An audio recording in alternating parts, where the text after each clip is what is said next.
Assalamualaikum warahmatullahi wabarakatuh. Saya Putri Kumalasari, saya dari kelas 12 BDP 2.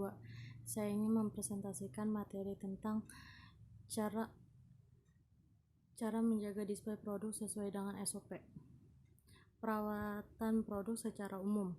Pada display produk harus disesuaikan antara perawatan dan penyimpanan barang dagangan sehingga memudahkan pegawai untuk hal-hal berikut. 1. Melakukan pengecekan keadaan dan jumlah persediaan barang. Kedua, pemilihan dan pencarian barang yang diperlukan. Ketiga, pengambilan barang persediaan. Keempat, penataan barang persediaan. Kelima, memelihara barang secara baik. Dalam merawat display produk, khususnya Departemen Fresh, harus memperhatikan keadaan sekelilingnya. Perawatan ini tidak hanya perawatan produk saja, tetapi meliputi semua kegiatan dalam perdagangan, misalnya perawatan counter, alat dan display ruangan, dan sebagainya. 1. Contoh counter secara umum. Perawatan counter secara umum dapat dilakukan dengan cara berikut. 1. Melakukan penyemprotan secara rutin agar terhindar dari bau yang tidak sedap, debu, dan pencemaran lainnya. Selain itu, pada counter perlu adanya ventilasi yang cukup. 2. Mempunyai saluran pembuangan yang cukup dan mudah dibersihkan. Pengadaan air harus cukup. 3. Ruang display, ruang produksi, dan ruang penyimpanan secara rutin dibersihkan setiap hari. Dapat menggunakan deterjen atau disinfektan. 4. Tersedia tempat sampah.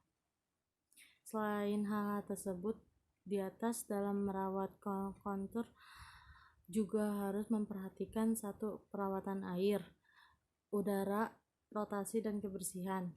2. Sanitasi, pemahaman tentang bakteri, mencegah pertumbuhan bakteri, dan kebersihan pribadi. Ketiga, receiving, meliputi 1. Pengecekan di bagian penerimaan barang. Kedua, perhatikan tanggal pengiriman yang tercantum pada PO. Ketiga, periksa kualitas barang yang dikirim dan jumlah barang yang dikirim harus sama dengan faktur. Keempat, barang yang dimasukkan ke gudang merupakan barang untuk stok, sedangkan barang tidak di stok langsung dipajang setelah di label.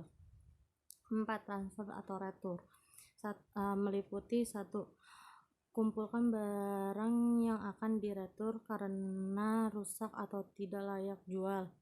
2. Diinformasikan kepada supplier saat datang. Ketiga, membuat bon retur. Keempat, barang returan diserahkan kepada supplier.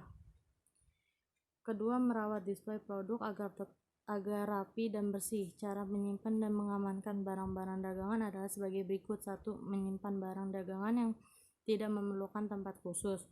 2. Menyimpan barang dagangan yang memerlukan tempat khusus.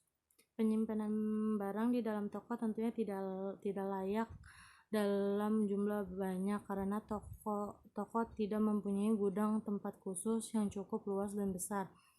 Menyimpan dan mengamankan barang-barang dalam toko hanya terbatas dalam jumlah yang dibutuhkan dalam konsumen atau pembeli saja. Pada prinsip, barang dagangan harus disimpan sedemikian rupa dan ditata dengan rapi menurut jenisnya agar barang-barang terpelihara keamanan dan terjamin mutunya. Barang-barang sebelum dijual kembali terlebih dahulu disimpan dan diamankan di dalam 1. Lemari khusus. 2. Gudang khusus memiliki toko sendiri. 3. Ruangan toko. Menyusun display mengikuti standar perusahaan. Menyusun barang dengan dagangan merupakan salah satu hal yang tidak kalah pentingnya karena ini merupakan kesan pertama dari pengunjung toko tersebut.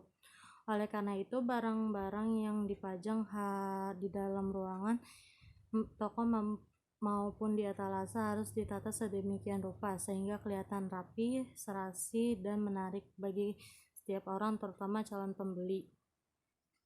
Untuk penataan barang-barang ini diperlukan keahlian khusus, kreasi dan seni yang tinggi. Jadi tidak semua orang bisa menata sendiri. Agar penataan terlihat menarik, perlu menyewa orang-orang yang ahli dalam dekorasi dan penataan barang atau pemajangan. Dengan harapan hal ini bisa dipakai sebagai dasar atau contoh acuan untuk penataan berikutnya.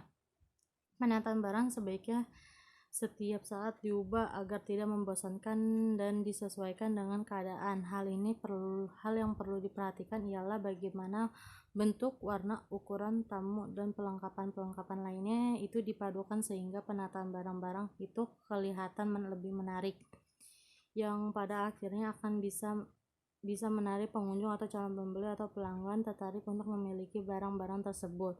Barang-barang yang ditata atau dipajang di etalase atau dalam toko sebaiknya setiap saat atau waktu-waktu tertentu diadakan perubahan agar tidak membosankan. Perubahan letak barang disimpan untuk merubah suasana yang ditunjukkan, untuk memperkenalkan barang baru atau barang lama yang jarang terlihat oleh konsumen.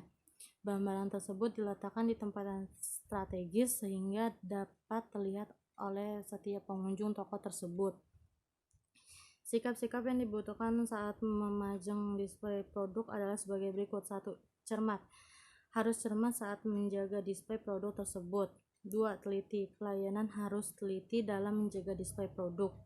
Ketiga, bertanggung jawab. Pelayanan harus bertanggung jawab dalam menjaga display produk sesuai dengan tingkat wewenang pada perusahaan tersebut. Cukup sekian video dari saya. Assalamualaikum warahmatullahi wabarakatuh.